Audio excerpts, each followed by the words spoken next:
Bondoso Deus, estamos diante da Tua presença, Pai, pedindo, clamando, Senhor, o Teu poder, o Teu amor agindo em cada um de nós, Senhor, que o Teu Espírito nos visite, Senhor, esteja presente, Senhor, que possa ser o louvor agradável a Ti, Senhor, oferecendo a Ti, Senhor, nosso louvor racional, com todo o nosso entendimento, com tudo aquilo que somos, Senhor, tudo aquilo que temos, pertence a Ti, Senhor. Nós entregamos as devoções, Senhor, dessa semana, cada minuto de oração, Senhor, que tivemos em nossas casas, cada momento de louvor, Senhor, cada lágrima derramada diante do Teu altar essa semana, Senhor, está entregue aqui, diante de Ti, ó Pai, como oferta agradável a Ti, Senhor, e que seja recebido, Senhor, com alegria, porque nós reconhecemos, nós sabemos que nós não somos nada se não fosse pelo Teu sacrifício, Pai, pelo sacrifício de Jesus Cristo, morrendo na cruz para nos salvar de todos os pecados, Pai. Por isso, nós oramos, nós agradecemos e lembramos sempre, Senhor, do Teu amor e da Tua graça operando em cada um de nós, Pai. Em nome de Jesus que eu oro. Amém.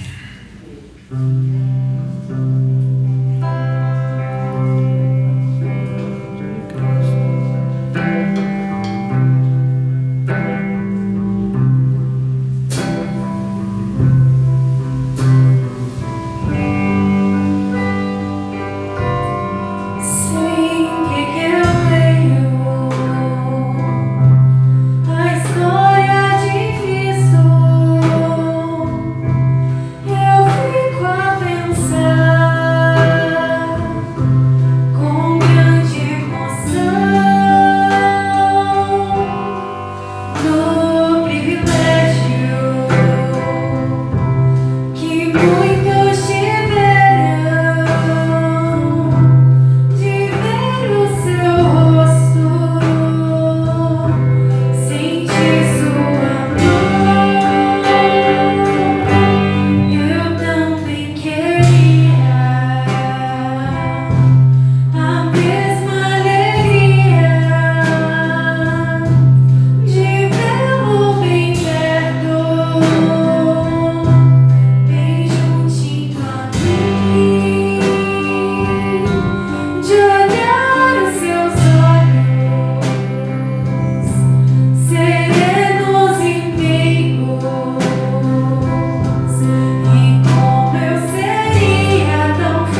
paz a mais doce me deres gozar, se dor a mais forte sofrer,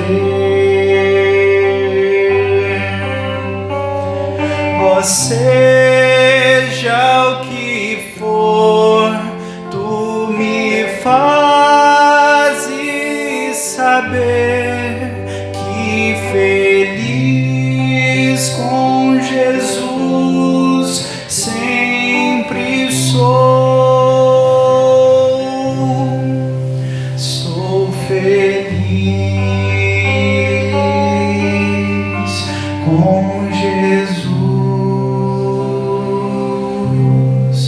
sou feliz com Jesus, meu Senhor.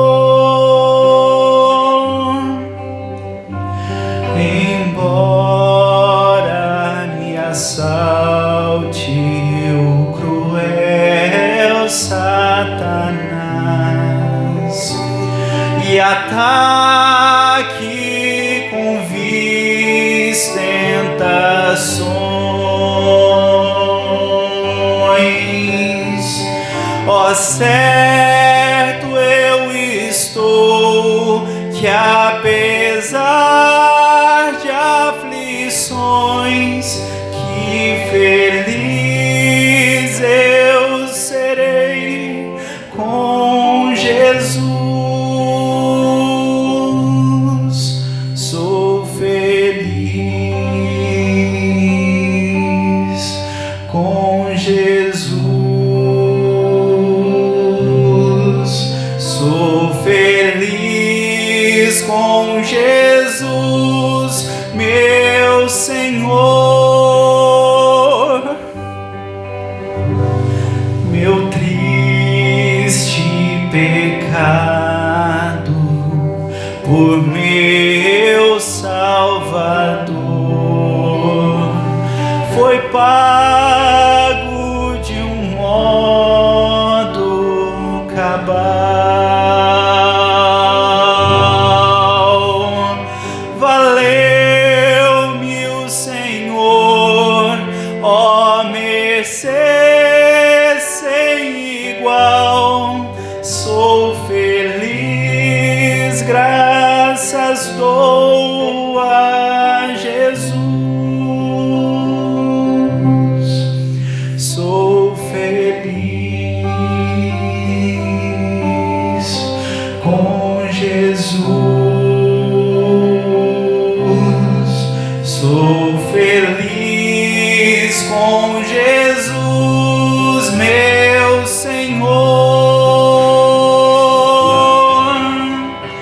A vinda eu anseio do meu Salvador, em breve virá me levar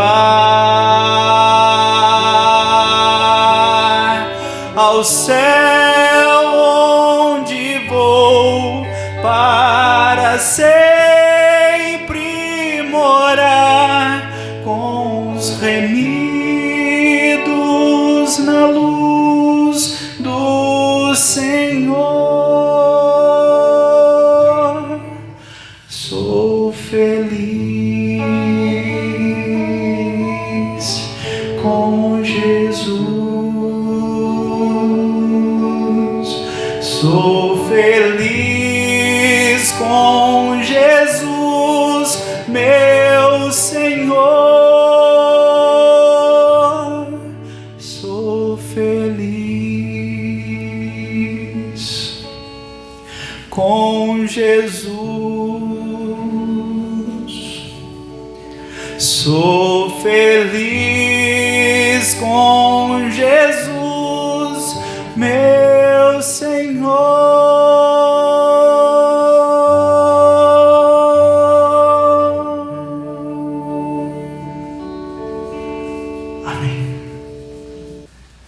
A Bíblia fala de um cântico novo, né?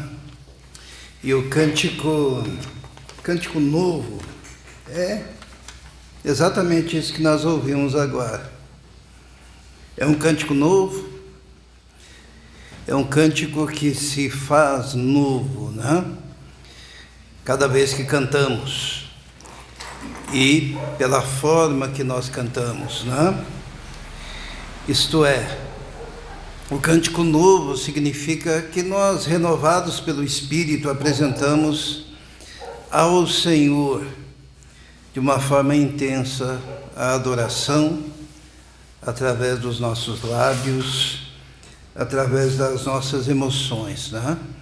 Eu perguntei para minha mãe assim, há quanto tempo que ela conhece este hino, né? Eu podia perguntar aí para a Miriam, há quanto tempo que você conhece este hino? Ou a Bia, né? Eu creio que nós, bebês, já ouvíamos essa canção, mas ela se faz nova a cada momento. Irmãos, eu convido os irmãos a abrirem as suas Bíblias em Filipenses, no capítulo 2, a partir do versículo 5. Filipenses, capítulo 2, a partir do versículo 5. Vamos meditar na palavra do Senhor. Filipenses 2, a partir do versículo 5. Amém? Vamos nos colocar em pé para a leitura da palavra do Senhor. Diz assim a palavra: seja a atitude de vocês a mesma de Cristo Jesus, que, embora sendo Deus, não considerou que o ser igual a Deus era algo a que devia apegar-se, mas esvaziou-se a si mesmo, vindo a ser servo, tornando-se semelhante aos homens, e sendo encontrado na forma humana, humilhou-se a si mesmo e foi obediente até a morte, e morte de cruz. Por isso Deus o exaltou à mais alta posição e lhe deu o nome que está acima de todo nome, para que ao nome de Jesus se dobre todo joelho, nos céus, na terra e debaixo da terra, e toda língua confesse que Jesus Cristo é o Senhor, para a glória de Deus Pai. Vamos orar. Senhor, dependemos agora que o Teu Espírito Santo esteja abrindo, Senhor, o nosso entendimento, que possamos compreender a Tua palavra, ó Deus, que o Senhor mesmo esteja tocando em nós, conforme, Senhor, as nossas necessidades. Te pedimos isso, em nome de Jesus. Amém. Os irmãos podem se assentar.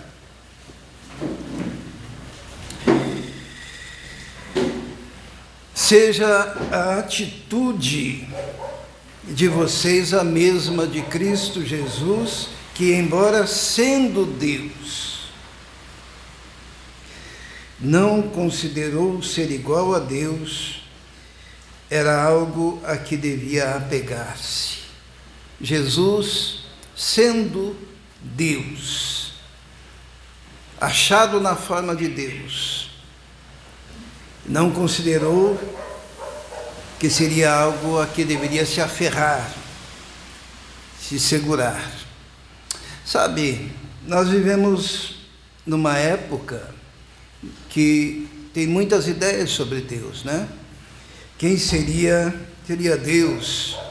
Os estudantes, né, os nossos universitários aí começam a estudar e logo se deparam com as ideias do Nietzsche, né, que ele é o autor da teologia da morte de Deus, né? Isto é, Deus foi expulso do universo. Ele faz toda uma análise filosófica indicando o fato de que Deus morreu, né? Ele usa um personagem chamado Zaratustra E tem um livro dele assim, falava, Zaratustra, era um louco que andava nos mercados gritando: Deus morreu, né? Foram vocês, homens, que o mataram, vocês expulsaram o Criador deste universo, e hoje não existe mais Deus. E alguns se apegam a isso, né? A ideia de um Deus que já não existe mais, que o homem já não tem mais necessidade desse Deus, e a própria tecnologia humana e o próprio avanço humano fez com que esse Deus viesse então a desaparecer. Tem outros deuses também, né? Outros conceitos de Deus. Por exemplo, tem aqueles grupos que são panteístas, né? Que dizem que Deus é tudo, né? Deus está na natureza, Deus está no mar, Deus está na árvore, Deus está em nós e nós estamos em Deus e tudo é Deus. Panteísmo, um Deus sem personalidade, um Deus que não é um ser pessoal. Existem outros que têm aquela visão de Deus, que é o Deus animista, né?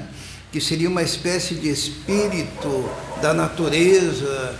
E esse Deus animista é aquele que se manifesta como o espírito da floresta, né? E as pessoas começam a buscar um tipo de Deus assim, um Deus que é energia, um Deus que, de alguma forma, ele pode ser controlado pela visão, pelo pensamento humano. Mas o que seria Deus? Nós temos até, eu coloquei aqui, eu estava olhando agora há pouco e me lembrando de uma música, deixa eu ver, eu até copiei aqui a letra dela, vamos ver se eu acho, aqui, é uma música do Raul Seixas, né, que tem um conceito de Deus bastante esquisito, e nessa música, um demônio ou uma voz pergunta: quem é você? Vamos deixar passar aí a propaganda. Isso é um exemplo claro de animismo, né?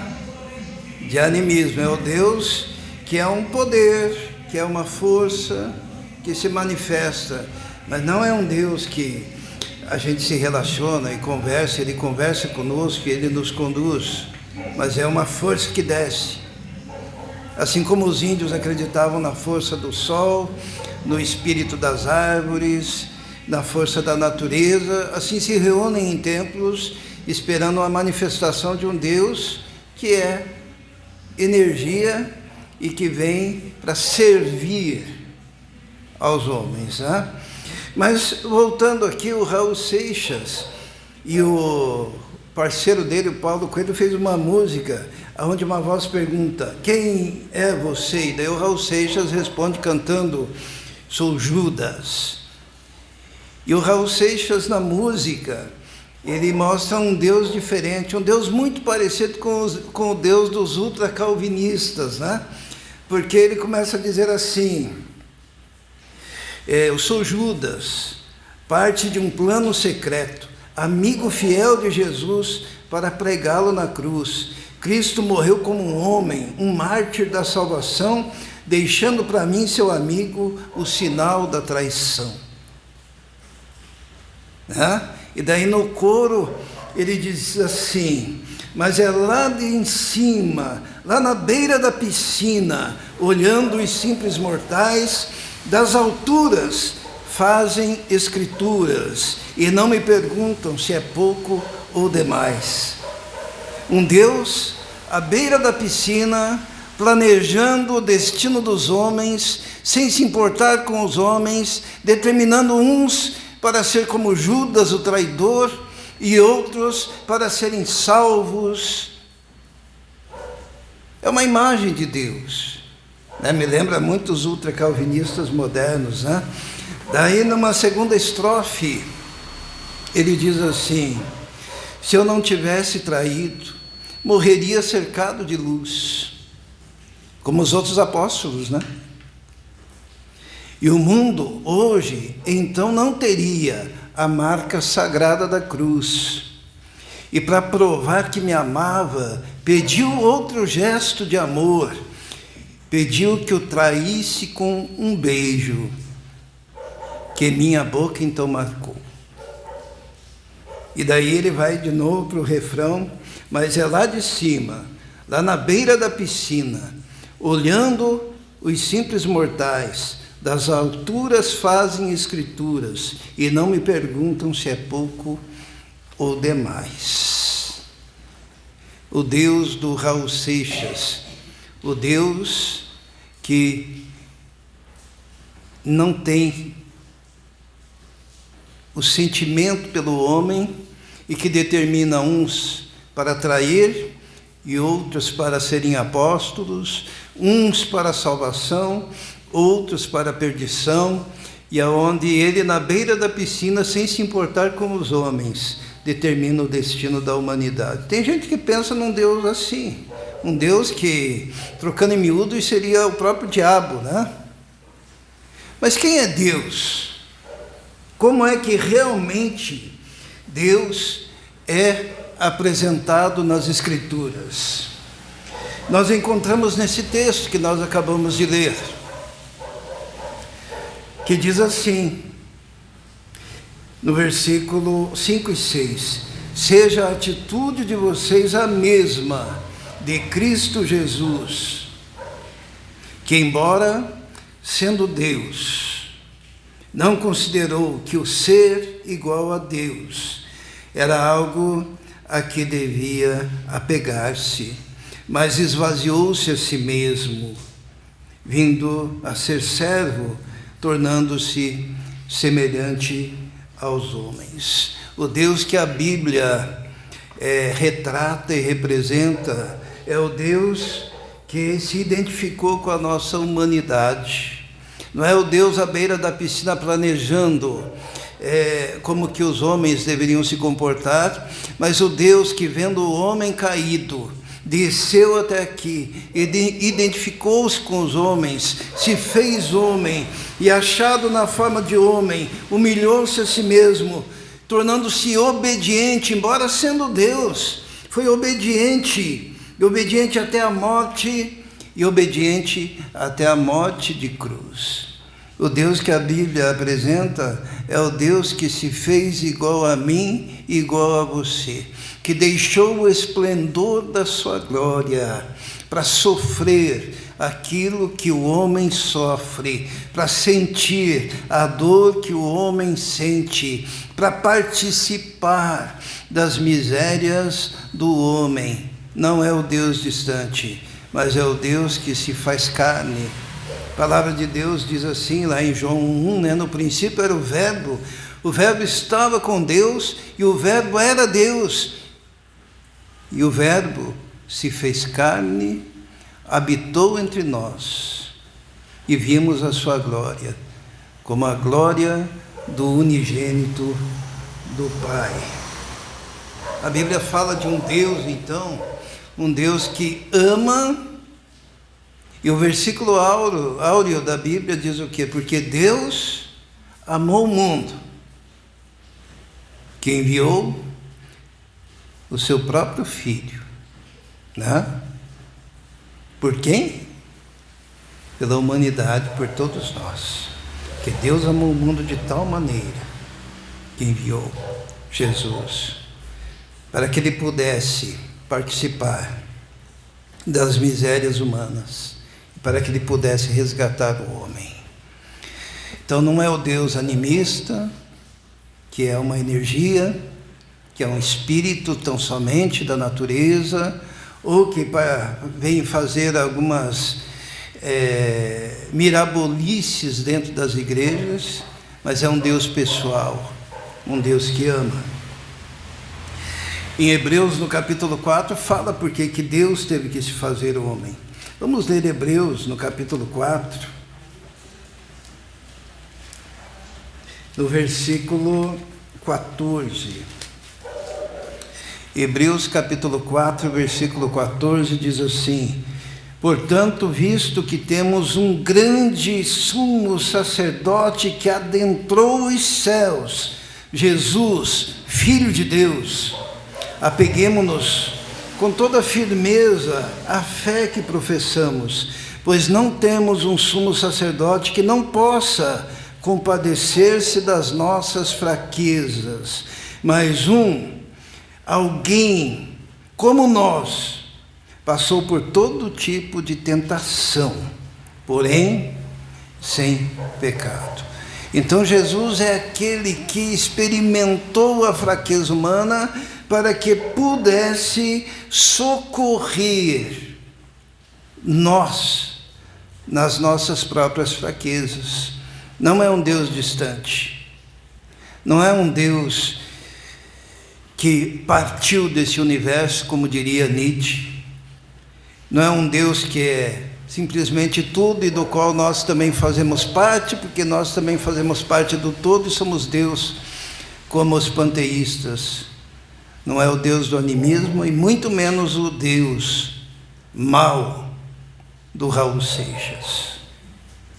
Mas é o Deus que ama e que se importou com cada um de nós. Por isso que diz no versículo 16, assim aproximemo-nos do trono de graça com toda confiança, a fim de recebermos misericórdia e encontrarmos graça que nos ajude no momento da necessidade. Porque esse Deus, Jesus, é aquele que se identificou com cada um de nós, nas nossas fraquezas. Voltando lá para Filipenses, no capítulo 2, que apresenta Jesus como o Deus que se fez homem, se fez carne e habitou entre nós, nós encontramos também uma segunda descrição a respeito desse Deus que se revelou, que está no versículo 9. Diz que o fato de Jesus ter se feito carne, ter se feito homem, ter se esvaziado, ter vindo, ter morrido, morte obediente, morte de cruz, no versículo 9 diz assim: por isso Deus o exaltou à mais alta posição e lhe deu o nome que está acima de todo nome, para que ao nome de Jesus se dobre todo o joelho, nos céus, na terra e debaixo da terra, e toda língua confesse que Jesus Cristo é o Senhor, para a glória de Deus Pai. A segunda manifestação de Jesus, Filho de Deus, Deus presente aqui conosco e que se identificou conosco nas nossas fraquezas, é que Deus o exalta soberanamente e dá a ele um nome que está acima de todo nome que possa ser nomeado no céu, na terra e debaixo da terra, um nome que está sobre todos. Sabe o que significa isso?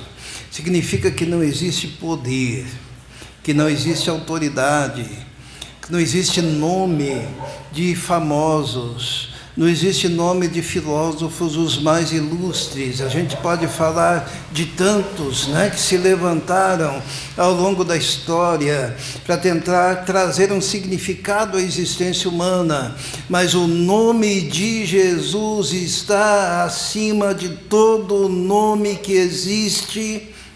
Isso fala do seu poder, isso fala da sua autoridade. Isso fala também da estultícia do homem que se firma em outros nomes que não o nome exaltado de Jesus.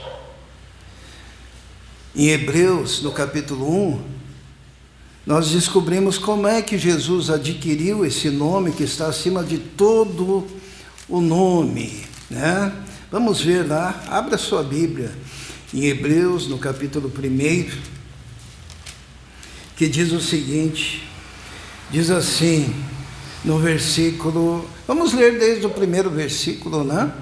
Diz assim: há muito tempo Deus falou, muitas vezes e de muitas maneiras, aos nossos antepassados por meio dos profetas, mas nesses últimos dias falou-nos por meio do Filho, a quem constituiu herdeiro de todas as coisas e por meio de quem fez o universo.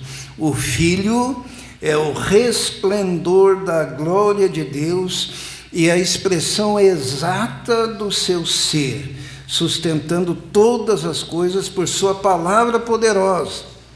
Depois de ter realizado a purificação dos pecados, ele assentou-se à direita da majestade nas alturas, tornando-se tão superior aos anjos quanto o nome que herdou é superior ao deles.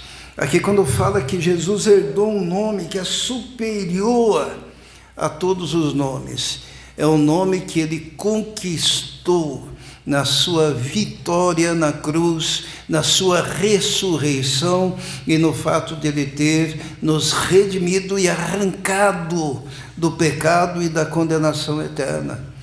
E é por isso que ao nome do Senhor Jesus deve se dobrar todo joelho, no céu, na terra e debaixo da terra, e toda língua deve confessar que Jesus Cristo é o Senhor. Um dia um discípulo de Jesus, está no capítulo 14 de João, um discípulo de Jesus falou para Jesus assim: mostra-nos o Pai. Diz assim: mostra-nos Deus, o Pai, isso nos basta. E Jesus respondeu: quem vê a mim, vê o Pai. Porque Jesus é a expressa manifestação do ser do Pai. Jesus é Deus. Jesus é Emanuel, que significa Deus conosco. Irmãos, quando a gente vem para a igreja, a gente não vem aqui esperando uma experiência mística.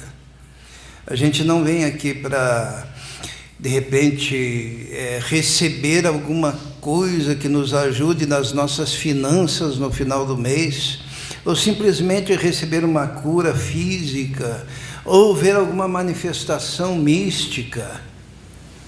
Quando a gente vem na casa de Deus, a gente vem para ter um relacionamento com Jesus, para falar com Jesus, porque Ele prometeu que estaria conosco todos os dias até a consumação dos séculos. Quando a gente abre lá no livro de Apocalipse, no comecinho já, diz assim que Jesus é aquele que anda no meio da igreja, no meio dos castiçais, abençoando a igreja. Então, enquanto nós estamos aqui reunidos, Jesus está andando aqui no nosso meio, do nosso lado. Quem tem olhos para ver, vê. Quem tem ouvidos para ouvir, ouve. E pela fé nós podemos tocar em Jesus, falar com Jesus. E Jesus, na sua misericórdia, Ele pode nos abençoar, Ele pode nos libertar, Ele pode nos transformar. Mas o mais importante é que Ele está aqui para receber adoração. A adoração que lhe é devida, porque não existe nenhum outro nome dado entre os homens pelo qual devamos ser salvos. No livro de Atos dos Apóstolos diz assim: nenhum outro há salvação, porque nenhum nome há dado entre os homens pelo qual havemos de ser salvos. É o nome de Jesus. E quando Jesus fala conosco como igreja, como discípulos, Ele diz assim: ó, ide por todo mundo, pregai o Evangelho a toda criatura. E nós devemos ir como? Ir em nome de Jesus. E os prodígios que se realizam são realizados em nome de Jesus. E a pregação é feita em nome de Jesus, porque não há nenhum outro nome dado entre os homens pelo qual devemos ser salvos. E porque Deus lhe deu um nome que está acima de todo nome. E é este nome que nós representamos. E é neste nome que nós realizamos proezas. Vivemos em uma época em que alguns nomes são exaltados, não? A gente sempre pensa num medalhão, né? O que é um medalhão? Alguém conhece essa expressão? Medalhão é aquele nome que representa, né? Tantos outros nomes que nós poderíamos dizer aí, medalhões, que se apossaram da igreja do nosso Senhor. Mas eu queria dizer que não há nome ao qual o nome de Jesus não esteja acima. Para que o nome de Jesus se dobre todo joelho, no céu, na terra e debaixo da terra, e toda língua confesse que Jesus Cristo é o Senhor. Sabe, o nome de Jesus foi exaltado tão grandemente, que lá no livro de 1 Coríntios, vamos abrir lá, 1 Coríntios,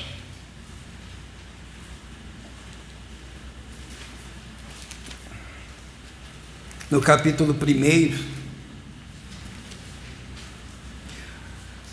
ou melhor, no capítulo 2, a partir do versículo 6, diz assim, 1 Coríntios 2,6: Entretanto, falamos de sabedoria entre os que já têm maturidade, mas não da sabedoria desta era ou dos poderosos desta era, que estão sendo reduzidos a nada.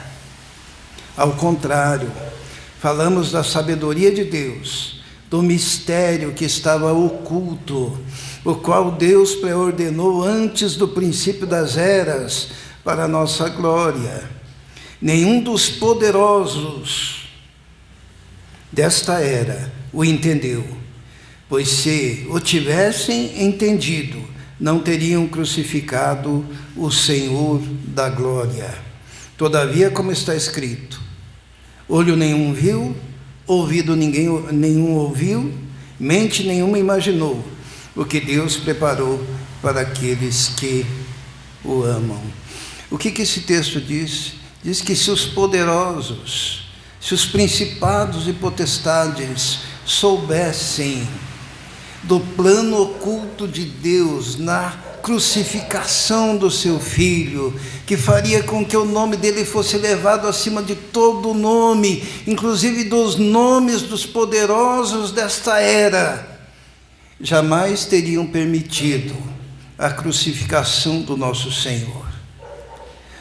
Mas como Jesus foi crucificado, ressuscitado ao terceiro dia, Deus o exaltou em glória, e daí nos dá isso que está escrito: olho nenhum viu, ouvido nenhum ouviu, mente nenhuma imaginou o que Deus preparou para aqueles que o amam, para aqueles que andam na luz do Senhor Jesus, que são servos de Jesus, que exaltam o nome de Jesus, que se dobram diante do Cordeiro de Deus que tira o pecado do mundo.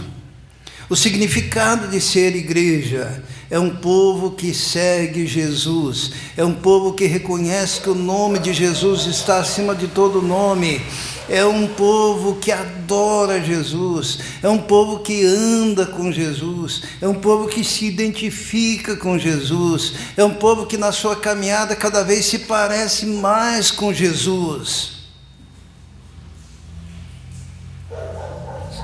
É a igreja. Às vezes nós não reconhecemos isso, né? em tantos testemunhos de igrejas que não se parecem com Jesus. Mas existe uma decorrência quando nós entendemos isso. Vamos lá de novo para Filipenses. Porque se nós entendemos o que Jesus fez, como Ele se identificou conosco, se nós entendemos que Deus lhe deu um nome que está acima de todo nome, daí existe uma expectativa de Deus em relação a cada um de nós, que está no versículo 12, né? Depois de falar isso, né? De falar, tendo em vós o mesmo sentimento que houve também em Cristo Jesus, o qual, sendo igual a Deus, não teve por usurpação ser igual a Deus, mas esvaziou-se a si mesmo, tomando a forma de servo e achado na forma de servo, humilhou-se até a morte, morte de cruz. Depois de ter falado tudo isso, pelo qual Deus o exaltou soberanamente, lhe deu um nome que está acima de todo nome. Em decorrência disso, no versículo 12 diz assim: assim, meus amados, como sempre vocês obedeceram, não apenas na minha presença, porém muito mais agora na minha ausência, ponham em ação a salvação de vocês com temor e tremor. Uma das decorrências de nós entendermos a grandiosidade do sacrifício de Jesus é que, a partir de então, temos que colocar em ação a salvação com a qual fomos salvos. Devemos viver então à altura do resgate, porque Jesus, ele veio até as profundezas da terra, do inferno, para nos arrancar da condenação mediante o seu sangue. E agora que ele nos arranca de lá, nós devemos andar na altura daquilo que ele fez por nós. Diz ali no versículo 14, vamos ler, diz assim: façam tudo sem queixas, nem discussões, para que venham a tornar-se puros e irrepreensíveis, filhos de Deus, inculpáveis, no meio de uma geração corrompida, depravada, na qual vocês brilham como estrelas no universo, retendo firmemente a palavra da vida. Assim, no dia de Cristo, eu me orgulharei de não ter corrido nem me esforçado inutilmente. Isto é, na medida que a gente percebe o resgate que Jesus fez vindo a este mundo para nos buscar, porque quando ele rompe a história dos homens e se faz carne, ele veio para nos arrancar da morte e condenação, um por um. Todos que estamos aqui, para que nós andássemos a partir de então como astros no universo, iluminando a glória do Senhor por onde andarmos. Jesus, ele falou isso, né? Ele falou assim: vós sois a luz do mundo. Jesus também disse que não se pode esconder uma candeia, uma lâmpada, uma vela, mas a vela tem que ser colocada lá em cima no velador e não debaixo da mesa, porque colocado lá em cima, ela brilha o ambiente.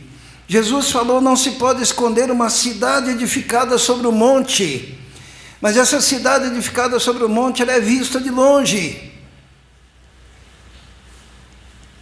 E assim, nós somos luzeiros neste mundo, por causa desse resgate que Cristo promoveu em nós. Versículo 17 é bastante interessante, uma das decorrências do fato de que nós nos encontramos com Jesus. Paulo diz assim, 17: contudo, mesmo que eu esteja sendo derramado como libação ou como bebida para o serviço que provém da fé que vocês têm, o sacrifício que oferecem a Deus, estou alegre e me regozijo com todos vocês. Paulo diz assim que ele estava sendo derramado como oferta. Em algumas traduções aí aparece libação, né? Estou sendo derramado como libação, como oferta agradável. Porque havia no Antigo Testamento uma lei que dizia que um cordeiro deveria ser sacrificado pela manhã e uma bebida deveria ser derramada juntamente com esse cordeiro. E à tarde, no final da tarde, um cordeiro deveria ser sacrificado e uma bebida deveria ser derramada junto com esse sacrifício. Ser derramado por libação. Paulo, quando está para morrer, ele diz assim: já estou sendo derramado por libação. E o dia da minha partida está próximo. Ele usa essa figura para dizer que nós somos esta bebida derramada. Quando nós nos desgastamos, nos gastamos, nos envolvemos e trabalhamos, mesmo que seja como Paulo até a morte, aquilo é recebido por Deus como aquela bebida derramada juntamente com o sacrifício do cordeiro e que chega ao céu como aroma suave ao Senhor.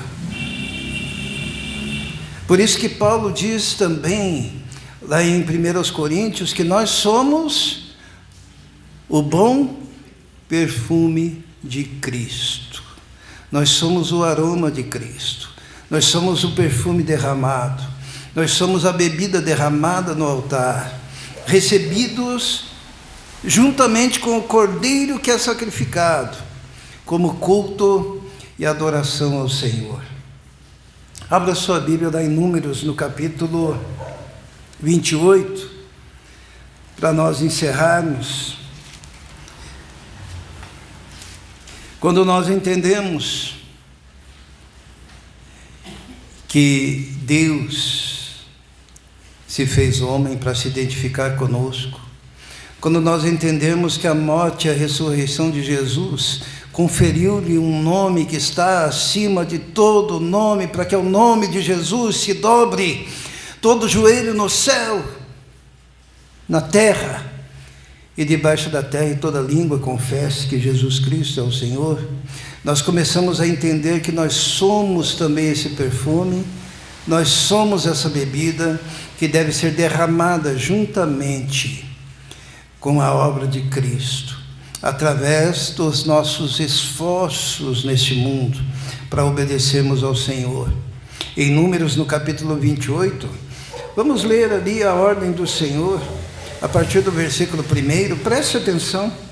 O Senhor disse a Moisés: ordene aos israelitas e diga-lhes: tenham cuidado de apresentar-me na época designada a comida para as minhas ofertas, preparada no fogo, como um aroma que me seja agradável. Diga-lhes: esta é a oferta preparada no fogo, que vocês apresentarão ao Senhor. 2 cordeiros de 1 ano, sem defeito, como holocausto diário. Ofereçam um cordeiro pela manhã, e ao cair da noite, ao cair da tarde, juntamente com uma oferta de cereal, de um jarro da melhor farinha assada, com 1 litro de azeite de olivas batidas. Este é o holocausto diário instituído no Monte Sinai, de aroma agradável. É a oferta dedicada ao Senhor, preparada no fogo. A oferta derramada que a acompanha será 1 litro de bebida fermentada para cada cordeiro. Derrame a oferta de bebida para o Senhor no lugar santo. Ofereçam o 2º cordeiro ao cair da tarde, juntamente com o mesmo tipo de oferta de cereal e de oferta derramada, que vocês preparem de manhã. É uma oferta preparada no fogo, de aroma agradável ao Senhor. Junto com o cordeiro, a bebida derramada, que vai ao céu como aroma suave diante de Deus. junto com Jesus Cristo, o apóstolo Paulo orienta, dizendo que assim como o Cordeiro de Deus, que tira o pecado do mundo, morreu, nós somos a bebida derramada. Nós somos o aroma suave. Nós é que nos derramamos, nos desgastamos, investimos para que o resultado das nossas ações cheguem diante do Senhor lá no céu, como culto e adoração. É muito interessante, né? Paulo está para morrer. Que poético, né? Já estou sendo derramado como libação. E quando ele fala lá em Filipenses, ele também diz que devemos nos derramar como libação. Você tem feito isso? Eu sou muito feliz com a nossa igreja, sabe? Uma igreja pequena, mas eu sempre vejo pessoas se derramando, indo até além das suas forças e possibilidades, nos trabalhos, nas ofertas, nos sonhos, no louvor, na dedicação. Cada esforço é um derramar, é um oferecimento. E não imaginem que isso fica desse jeito, só aqui. Porque o apóstolo Paulo, ele diz que se derramar. Vamos ver lá em 1 aos Coríntios. 2 aos Coríntios, me desculpem.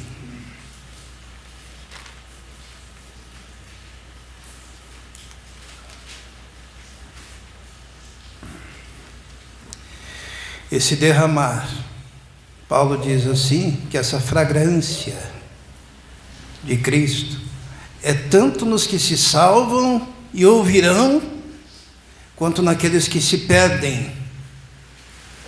Eles também sentem esse cheiro de Cristo, embora rejeitem. Está no versículo 14 do capítulo 2 de 2 aos Coríntios. 2 aos Coríntios, capítulo 2, versículo 14. Diz assim: mas graças a Deus que sempre nos conduz vitoriosamente em Cristo, e por nosso intermédio exala em todo lugar a fragrância do seu conhecimento, porque para Deus somos o aroma de Cristo entre os que estão sendo salvos e os que estão perecendo. Para estes somos cheiros de morte, mas para aqueles fragrância de vida. Mas quem está capacitado para tanto?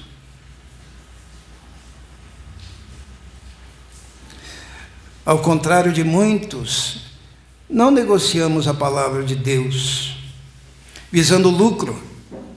Antes, em Cristo, falamos diante de Deus com sinceridade, como homens enviados por Deus. Nós somos a fragrância de Cristo. Às vezes a gente fica pensando, tem gente que nem nos percebem, sentem o bom cheiro de Cristo, só que para eles é cheiro de morte. Mas para quem crê, é cheiro de vida para a vida, porque o povo de Deus verdadeiro está sendo derramado. Por quê? Porque reconhece que Deus se fez homem para nos salvar, e que Deus, o Pai, lhe deu um nome que está acima de todo nome, para que nós o reverenciássemos e proclamássemos. Amém? Vamos orar. Senhor, obrigado pela Tua palavra. Obrigado, Senhor, porque não existe em nós nenhum merecimento para que o próprio Deus se fizesse carne, para resgatar a mim, para resgatar a cada um de nós, nos arrancar das trevas, nos transportar para o reino do Filho amado. Isso é fruto da tua graça, do teu amor, da tua misericórdia, da tua bondade. E por isso nós nos submetemos ao teu nome, que está acima de todo nome. Nós não reconhecemos outra autoridade que não seja a autoridade do teu nome, da tua presença, Senhor. Muito obrigado, porque um dia o Senhor iluminou os olhos do nosso coração para que pudéssemos compreender. Pedimos a Deus por aqueles que estão abrindo os olhos do entendimento neste momento, Senhor, para compreender a grandiosidade da tua obra. Sela esses corações, perdoa, Senhor, os pecados, agrega-os, ó Deus, à tua família, ao teu povo, à tua igreja, em nome de Jesus, amém.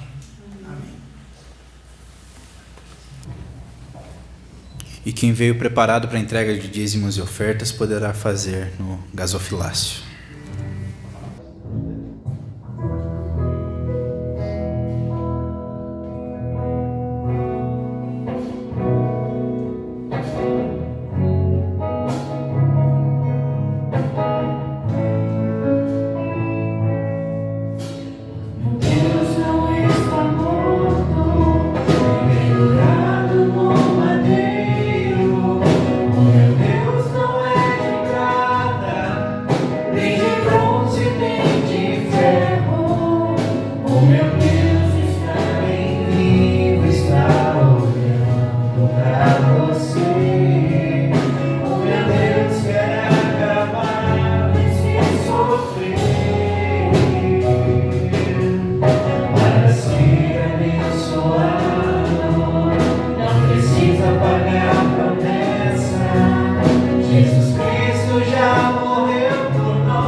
Irmãos, eu peço que os irmãos continuem orando pelo projeto.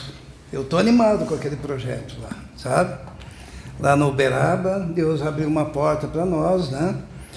E Deus nos deu a oportunidade de usarmos tantos talentos, né? A gente tem um monte de professor aqui, ó. Tem professor de bateria aqui atrás, né? Tem professor de música aqui dos lados, tem professor de karatê, né? Tem professor de contrabaixo, tem professor de ukulele, tem professor de musicalização infantil, e a gente fazer um trabalho lá que realmente ajude essas pessoas, e introduzindo cada dia mais a Bíblia, porque nada justifica fazer um trabalho em nome do Senhor Jesus sem levar o Senhor Jesus, né? Para aquelas crianças, para aqueles adolescentes. Nós tivemos mais adolescentes agora nesse último encontro, e adultos também, né? Fazendo karatê.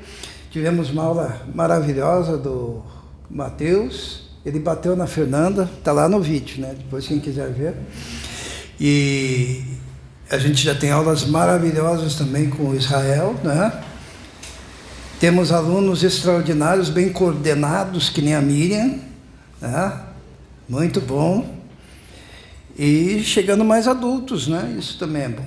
Então, orem por esse projeto, orem por esse trabalho, orem também pelo trabalho aqui que nós estamos realizando, e também orem pela manutenção desses trabalhos, né? Os irmãos sabem que aqui nós temos as despesas, né, do aluguel, né, todo começo de mês, e as demais despesas, né, que nem a gente providencia também material que nos ajude, porque um dos grandes problemas era transportar a bateria, e a criançada gosta muito de bateria, então a gente precisou de uma bateriazinha menor, né? E tudo isso implica em gastos. Então vamos orar por isso, orar pela manutenção do trabalho, manter a nossa fidelidade, né, como todos os irmãos já têm feito, e assim Deus tem nos abençoado grandemente, porque a gente pode parecer uma fagulha, né? Mas o que uma fagulha causa? Gente, Deus tem planos para as nossas vidas. Amém? Vamos nos colocar em pé, vamos orar.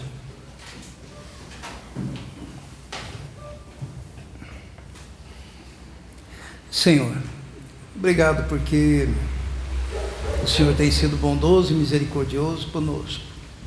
Obrigado pela tua igreja, pelo teu povo, ó Deus. Obrigado, Senhor, porque o Senhor reúne pessoas com o coração voltado para a sua obra, e nós te exaltamos por isso. Pedimos a bênção do Senhor sobre a vida de cada um. Peço pela vida do Romildo, ó Deus, que ele possa, Senhor, se necessário, fazer essa cirurgia, que ele possa passar por esses exames, ó Deus, médicos, e que o Senhor esteja à frente, conduzindo, ó Deus, porque sabemos que o Senhor pode curá-lo totalmente, sem intervenção médica, mas também pode usar os médicos, e nós, por isso, o colocamos nas suas mãos. Pedimos pela irmã Margarida, ó Deus, que o Senhor esteja com ela, acompanhando, abençoando, protegendo, guardando, Senhor, neste momento em que ela passou por essa dificuldade, ó Deus. Esteja abençoando a vida dela. Abençoe o teu povo, proteja cada um de nós. Nós te pedimos isso, Senhor.